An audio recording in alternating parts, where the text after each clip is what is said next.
안녕하세요. 아포입니다. 오늘 영상 주제는 불인이들을 위해 문재인 정부의 부동산 폭등 메커니즘에 대해서 설명드리는 영상입니다. 자, 제가 지속적으로 지난 방송들에서 3년 전부터죠. 지금 현 정부의 부동산 대책은 주택 가격을 폭등시키는 대책입니다. 하고 말씀드려 왔는데 여러 가지 논리들을 갖다 적용시켜서 설명드려 왔어요. 그런데 이러한 논리들을 갖다 설명드림에 있어서 좀 상당히 설명이 어렵고 난해한 부분들도 많았던 것이 사실입니다. 그래서 어떻게 하면 조금 더 쉽게 설명을 드릴 수 있을까라는 것을 고민하던 차에 이번 방송을 준비하게 되었고요. 자, 일단 먼저 제가 현재 정부에서 갭 투자자들을 갖다가 지금 위축시키게 되면은 앞으로 향후에 전세 물량이 감소해서 전세가가 폭등이 일어날 것이다 라는 주장을 갖다가 이거는 1년 전부터 주장해 왔었죠. 이번 6.17 부동산 대책이 발표되면서 제가 지금까지 진행해 왔던 주장들을 갖다가 인용해서 신문 기사가 나왔어요. 이 신문 기사가 나오자 정부에서 이러한 반박 자료를 올리게 됩니다. 자, 지금 반박 자료를 갖다 보시게 되면요.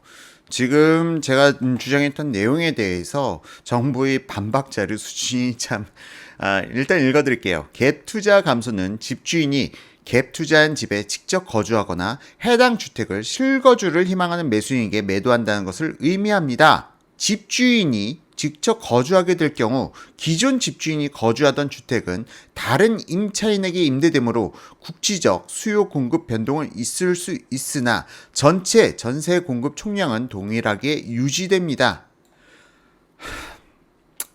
정말 이거는 정부 뭐라고만 설명드려야 될까요? 이 주택 정책과와 주택 정비과 이 보도 설명 자료를 갖다가 쓴 이 담당 공무원분들은 정말 어떻게 해야 될까요? 이분들은 정말 기획을 하면 안 되는 사람입니다. 왜냐? 두 가지 케이스밖에 없어요. 첫 번째, 이분들은 지금 양심의 가책을 느끼면서 거짓말을 하고 있거나 아니면 두 번째, 정말 무능하기 때문입니다. 지금 저는 첫 번째 케이스를 갖다 의심하고 싶어요. 자, 일단 지금 이야기가 어려울 수가 있으니 이걸 갖다가 쉽게 이미지로 보면서 설명을 드리도록 하겠습니다. 자, 지금 정부에서 주장하는 안은 지금 이 A라는 도시가 있다고 가정을 해보죠. 이 A라는 도시에 10가구가 존재하는데 이 A라는 도시는 사람들의 선망의 대상이 되는 도시예요. 명문초등학교도 있고요. 병원도 있고요. 오피스도 있어서 직주 근접에다가 초품화 모든 편리적인 요소를 갖추고 있는 도시입니다. 자, 그런데 이 10세대 중에서 지금 갈색 지붕이 자가 소유, 자기가 소유하면서 거주하는 주택이라고 가정하고요. 이 4세대의 주택이 임대차 주택이라고 가정을 할게요. 자, 그럼 지금 정부의 설명을 풀어서 설명드리자면 이 H주택에 임차를 얻고 있던 사람이 G라는 주택을 매수하게 됐어요. G라는 주택을 매수함으로 인해서 지금 이 주택은 이제 자가 거주 주택이 된 겁니다. 자신이 소유한 주택. 자, 그러면은 이 G라는 주택에 거주하던 임차인은 쫓겨나야 되는 거 아니냐라는 부분에 대해서 아니다. H라는 주택에 거주하고 있던 사람이 G라는 주택으로 들어감으로 인해서 H라는 주택은 다시 공실이 되지 않았느냐. 그럼 G에서 거주하던 임차인이 H로 이동하면 되는 거 아니냐. 그래서 주택의 총량에는 문제가 없다. 라는 정말 1 더하기 1은 2라는 초등학교 수준의 답변을 내놓은 겁니다. 정말 지금 이러한 해명 수준의 국토교통부 보도자료는요. 정말 잘 모르는 분들은 맞는 말이야 라고 생각하실 수가 있는데 이게 경제라던가 아니면 부동산에 대해서 조금만 관심 있는 분들이 보게 되면은 정말 정부 수준이 이것밖에 안 돼? 이렇게 한심해? 라고 비웃을 수밖에 없는 대목이에요. 이건 거의 대부분의 전문가들은 공감할 겁니다. 이게 왜 말도 안 되는지 아주 쉽게 풀어서 설명드릴게요. 자, 지금 보시게 되면은 지금 이 A라는 도시가 있다고 가정을 했어요.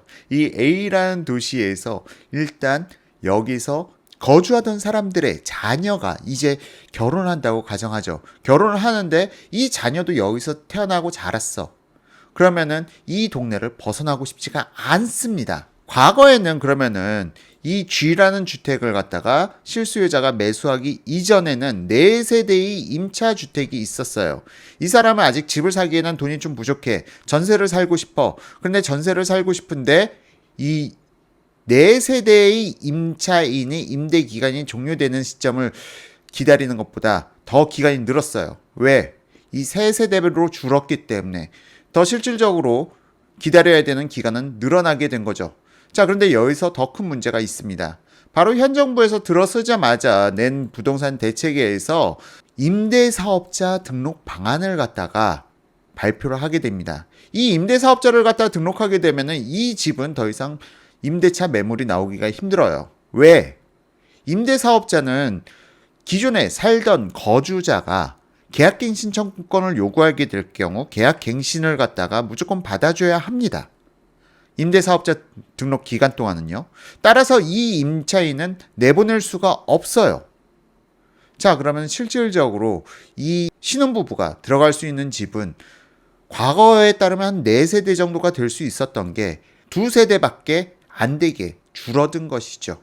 자, 어쨌든 여기서 실질적으로 갭 투자자들이 지속적으로 투자가 가능하다면은 이 빨간색 지붕이 더 늘어날 거예요. 하지만 현 정부에서는 그걸 갖다가 원천 차단시키고 6.17 부동산 대책에서는 3억 초과 주택에 대해서는 전세자금, 전액 회수라든가 무주택자가 갭 투자할 수 있는 기회마저도 완전히 차단시켜 버렸습니다. 자, 그러면은 이제 더 이상 갭 투자가 늘어날 수가 없으니 자가 소유만 늘어날 수밖에 없는 거예요. 자, 이 상황에서 이 두 개의 집에 대해서도 현 정부 여당이 지금 어떤 정책을 발휘하고 있습니까? 2+2 거기다가 무한 전월세 갱신 방안. 자, 어쨌든 그거와 관련돼 가지고는 제가 과거에 어마어마하게 비판하는 영상을 찍었었는데요. 일단 임차인들이 기존에 거주하고 있던 임차인들의 권리가 강해졌다. 그리고 실질적으로 갭 투자 물량이 늘어날 수 없는 환경 여건을 현 정부가 만들어냈다.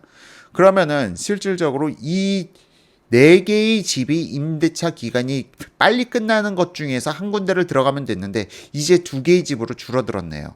실질적으로 임차를 갖다가 얻을 수 있는 기회가 더욱더 줄어든 겁니다. 자, 그러니까 지금 현 정부의 대책에 대해서 신혼부부들은 더 이상 전세를 구할 집이 더욱더 부족해져 버린 상황이에요. 자, 근데 여기서 이게 신혼부부만의 문제냐? 아니에요. 신혼부부만의 문제가 아닙니다. 그러니까 늘어나는 가구 수만이 아니고요. 자, 다시 더 깊게 설명을 드리자면은 지금 이 A라는 도시는 선망의 도시예요. 초등학교도 있고 병원도 있고 오피스도 있고. 자, 그러면은 실질적으로 이 배후 도시들을 갖다가 한번 같이 보자는 거죠. 이 배후 도시 A라는 도시가 선망의 대상의 도시였고 이 노란색 지붕의 도시가 B라는 도시가 2차 주거 선호 지역이라고 가정할게요. 그리고 이 회색 지붕에 집이 있는 도시들이 C라는 도시, 그런 3차 선호 지역이라고 가정을 해봅시다.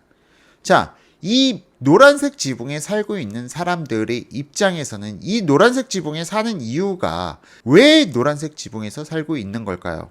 왜 2차 주거 선호 지역에 살고 있는 걸까요? 명확하죠. 돈이 없으니까. A라는 도시에 살고 싶은데 A라는 도시에 살 수 있는 돈이 없으니까 B라는 도시에 살고 있는 거겠죠. 자, 이분들의 소득 수준이 높아지고 있어. 이분들의 소득 수준이 이제 높아졌어. 나는 A라는 도시로 들어가고 싶어. A라는 도시에 나도 전세를 살아보고 싶어. 자, 이러한 사람들까지 경쟁이 붙게 되니 임대차 수요가 부족한 상황에서 기존 임차인들의 권리가 강해지는 시점에서 이 사람들은 아예 이 A라는 도시로 진입하기가 어려워지는 겁니다. 또한 신혼부부들 역시도 이 A라는 도시로 진입하기가 상당히 어려워지는 거죠. 그러므로 인해서 전세가 폭등이 나타나야 되는데 현 정부에서 임차인 권리를 갖다 자꾸 강화시켜만 나가고 있으니 이 A라는 도시에는 더 이상 임대차도 힘들고 그러다 보니까 이 A라는 도시에 대해서는 진입하기 위해서는 이제 매수인만 들어갈 수가 있게 되는 거예요. 그러면 이 임대차는 더 이상 물량이 나오기가 어려워. 왜? 갭 투자가 늘어날 수 있는 방법도 없고 그렇다고 해서 기존 임차인을 쉽게 내보낼 수 있는 것도 점점 더 어려워지고 자, 그러니까 지금 내가 A라는 도시에 살기 위해서는 빨리 이 A라는 지역에 집을 사야겠구나 하면서 더 실수요자가 몰리게 되는 겁니다. 이 악순환이 발생되게 되는 거죠. 자, 그런데 이게 유독 이 A라는 도시만 문제냐? 아니에요.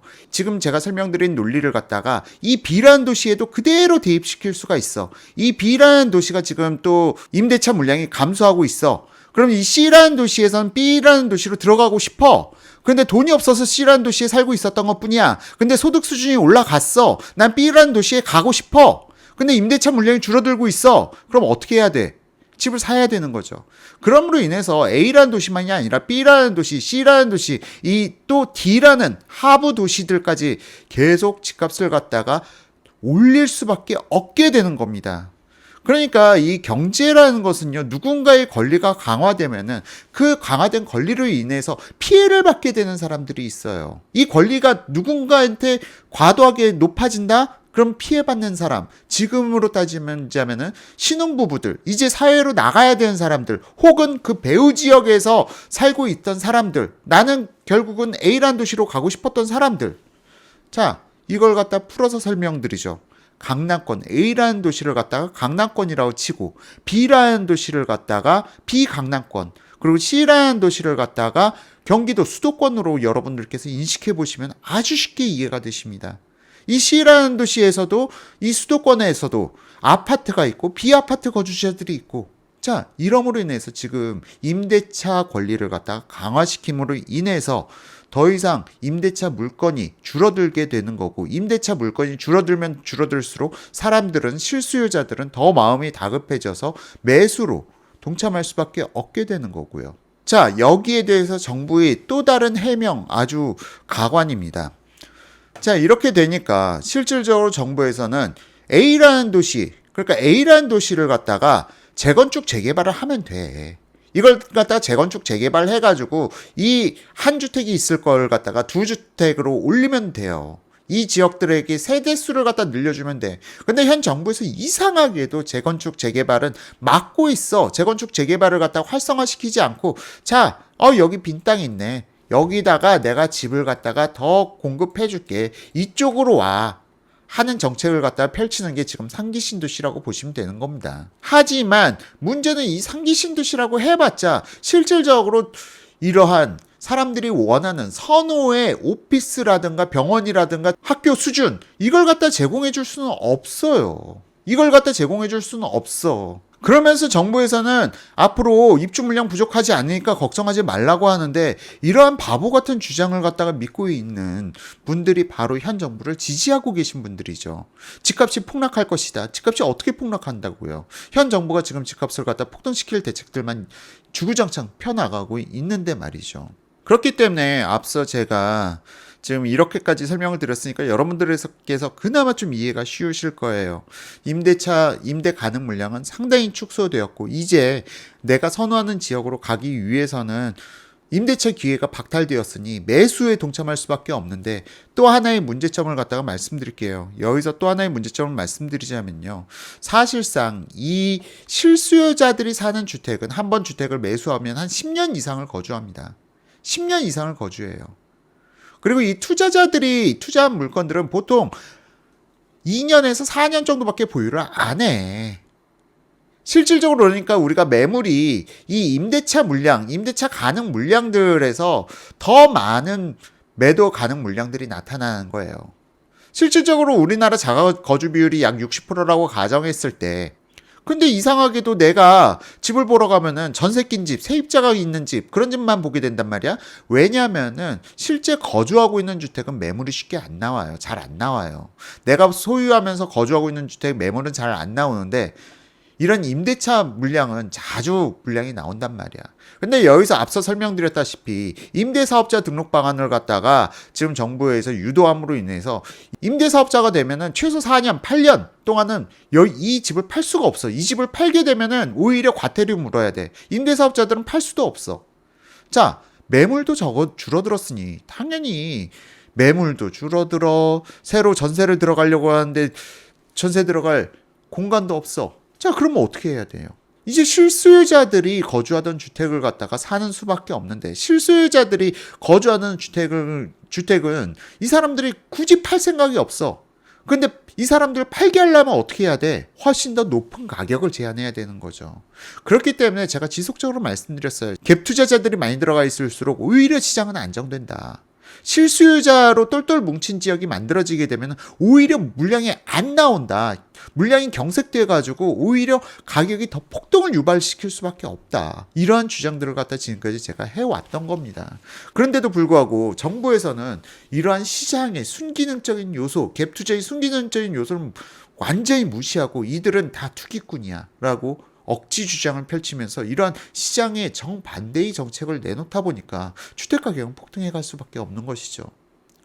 자, 정말 이걸 갖다가 아주 쉽게 풀어서 설명드린다고 여러분들께 설명드렸는데 이번 방송 어떠셨나요? 좀 이해가 쉬우셨는지 모르겠습니다. 어쨌든 지금 현 정부에서 지금의 정책 기조를 갖다 철회하지 않는 한 주택가격은 더욱더 폭등해 갈 수밖에 없습니다.